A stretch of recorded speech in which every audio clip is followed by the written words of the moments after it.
Have you ever felt you were so good at what you do, you didn't need any help in getting better? Well, the bad news is, if that describes who you are, you're in a lot of trouble. The good news is, you're one decision away from getting out of trouble. Let's have ourselves a pocket sized pep talk because that's the one decision you need to make now. A Pocket Sized Pep Talk, the podcast that can help energize your business and your life with a quick, inspiring message.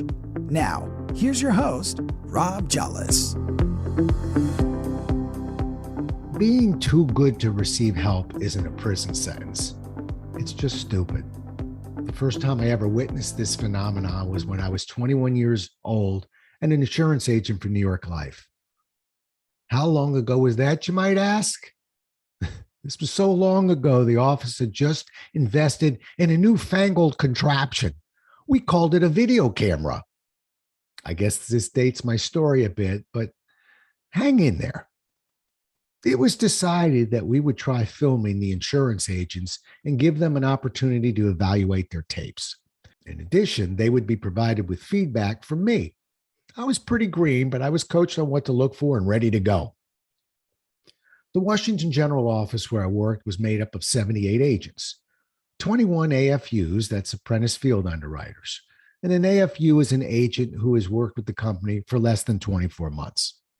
52 tenured agents with various degrees of success, and 5 Chairman's Council agents. Now, a Chairman's Council agent at that time was a member of a very select club of extremely successful agents. This club consisted of roughly the top 5% of the agents in the country, and the Washington General office was always among the leaders in the placement of Chairman's Council agents. A flyer was placed in everyone's box, spoke about the new and rare opportunity to view your approach to selling and get some feedback. It was a mandatory exercise for all AFUs, but optional for the other 57 agents. At the bottom of the form, to help with the scheduling, it was requested that all agents respond either yes or no. What followed was something I'll never forget. Of the 78 flyers that were returned as expected and ordered, all 21 AFUs sent their form back requesting various filming dates and times. But there were only 5 more out of the 57 who asked to be filmed. You guessed it. The only people who felt it was worthwhile being filmed, coincidentally, were all 5 Chairman's Council agents. Wait, it gets better. Many of the AFUs were a little put off by the experience, going through the motions and casually nodding at the feedback they received. When the Chairman's Council agents came through, each one came in with a pad of paper and never stopped asking questions and writing.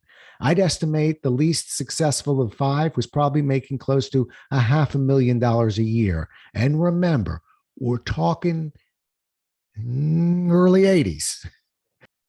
Each of the Chairman's Council agents, 5 of our best agents in the country, came to the filming obsessed with getting better. The moral of this story was an easy one for me. What those 5 agents taught me that day was that there are many common traits that successful salespeople share. One trait that seemed of paramount importance was a desire to improve, no matter what their level of success might be. The successful wannabes were too good to receive help. If you're curious as to why I felt like reminiscing about this lesson, not only have I seen this message play out over and over again through the years, I've watched it once again this past week.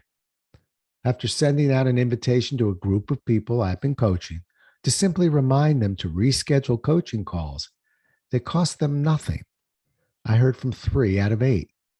The 3 responses I got were from the 3 that have consistently seemed obsessed with getting better and welcome any help they can receive. The others, although their sales numbers don't support it, they appear to be too good to receive help. Isn't that a shame? Note to self, don't ever be too good to receive help.